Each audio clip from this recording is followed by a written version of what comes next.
Hey, what you doing, guys? I hope everyone will be fine. I think everyone will be fine. Say hello, boys and girls. So I go by Vikky, and you can call me Master Vikky. And today in this video, we're gonna discuss the how to speak in English confidently and fluently in your daily routine. So I'm damn sure, guys, will fancy this video and do the comment below, like, share, just follow. And could you please hit the bell icon and upcoming my videos. So let's gonna try to speak in English confidently and fluently. So first of all, I got up at 7 o'clock and then I go for washroom and I brush my teeth. After that, I go to take a shower and I have a breakfast. Also, my father has breakfast.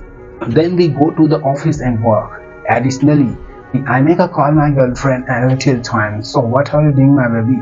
I'm fine. I'm going to take a shower. And how is it going? So I'm fine and I'm in the office and I'm working. So have you had for a breakfast, baby? So I have already had a breakfast, baby. So and next, where are you going, my baby? So I'm going to the college. Okay, bye, and I'll call you later and take care, baby. Apart from this, I make a call my mother. I said that, so mom, please cook the food, something new and special for me. We will come and eat it after that go for vacation. Are you ready, my mom? Okay, yes, my son, I am ready. So you will come to the office and I would ready go for vacation. So that's it and that's all. So follow. Thanks for watching and like, share, just follow me, Master Vikky. So and could you please hit the bell icon and my upcoming videos. So